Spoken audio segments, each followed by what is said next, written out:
Have you ever wondered what whispers once drifted across Africa's golden savannas long before the first foreign sails scarred her horizons? Or what gods danced in the minds of her children centuries before churches and mosques rose upon her soil? What if I told you that long before colonization, before the gunpowder, the crosses, and the flags, Africa was already a cathedral? Vast, living, breathing. Close your eyes if you dare and journey back with me. It is the year 1340. The Sahel is a furnace of ochre dust and rustling acacia. A caravan snakes across the plains, traders from Kano headed south. They pass an open clearing where drums throb like heartbeats. Here in the kingdom of Oyo, priests in indigo robes tend to a sacred grove. They murmur to Orunmila, the deity of wisdom, seeking glimpses into the coils of destiny. A goat is led forth, its coat brushed to gleaming. With solemn precision, its life is offered, not out of bloodlust, but a pact older than iron. The people believe life flows in circles. What you give returns. This covenant with nature shapes every prayer, every harvest, every funeral dirge. If you traveled east toward the lush highlands of present-day Uganda, you might stumble upon the Baganda people kneeling by the giant Mabira forests. Here, clan leaders bow to spirits, known as Balubeli. These aren't distant gods perched high in cold heavens. They live here in the colossal fig trees, in the thunderheads that split the sky, in the laughter of children chasing each other through the undergrowth. The missionaries who arrived centuries later called these beliefs primitive animism. But to the Baganda, it was profound evidence of a universe alive and responsive further south. Across the Limpopo River into the heartlands of the Shona, the story grows even more intricate. In Great Zimbabwe, a city of stone that rose to prominence around the 11th century, the air once rang with hymns to Mwari, the supreme creator. From behind imposing granite walls, priests emerged to interpret omens cast by the flight of birds or the murmur of the wind across soapstone. This wasn't superstition. It was philosophy, a living epistemology that married ethics with ecology.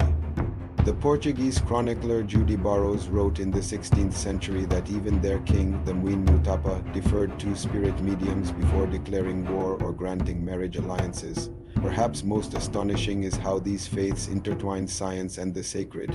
In Timbuktu, scholars pored over astronomical charts there. Cosmology interlaced with Islamic mysticism and older Sahelian sky lore. Meanwhile, priests calculated complex divinations, a binary system scholars today compare to early computer logic. Yet textbooks often skip this, preferring tales of so-called dark continents awaiting enlightenment. Pause for a moment and listen. Can you hear the echo of those lost songs? It is now the early 1500s. Off the coasts of Benin, Portuguese ships loom, their hulls pregnant with cannon and catechisms. Missionaries disembark, clutching crucifixes, muttering prayers to ward off what they called heathen spirits. They watch with suspicion as locals leave offerings at riversides, whispering to Olokan, ruler of the watery depths. Some records, like those by Capuchin friar Giovanni Cavazzi, describe these ceremonies with a mixture of horror and fascination. Drums that summoned trances, men who danced until their eyes rolled back, voices that claimed to speak with ancestors. But it wasn't mere ritual for spectacle's sake. In the Ashanti forests of what is now Ghana, the Golden Stools weren't just thrones. They embodied the soul of the nation itself. When British colonizers demanded the Ashanti hand over the Golden Stool in 1900, thinking it merely a lavish chair, they unknowingly demanded the very heart of a people. It sparked the War of the Golden Stool, a ferocious resistance that startled the empire. Underneath all these traditions lay a profound understanding. Ancestors weren't gone. They walked among the living, guiding, warning, sometimes rebuking. The dead were only as distant as your next breath. By the 1800s, as colonial administrations tightened their grip, African religions were systematically denigrated. The Berlin Conference of 1884-85, where European powers carved up the continent like a banquet roast, didn't just divide land. It fractured spiritual systems that had been interlinked across vast networks of trade and kinship. Mission schools labeled the old beliefs satanic, often punishing children for speaking of the spirits their grandparents revered.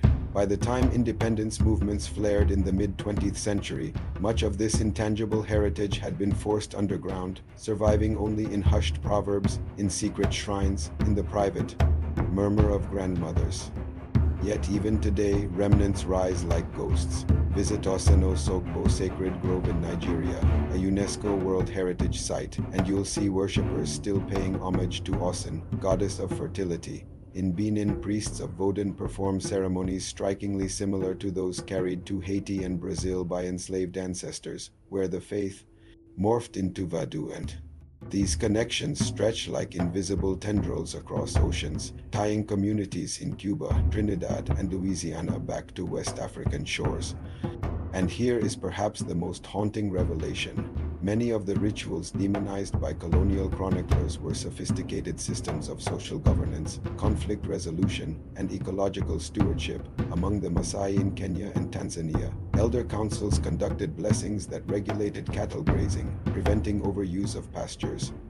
The Dogon of Mali, whose cosmology was famously documented by French anthropologists Marcel Griol and Germain Iterlin, encoded astronomical knowledge about Sirius long before European telescopes confirmed it. So why don't we learn about this in school textbooks?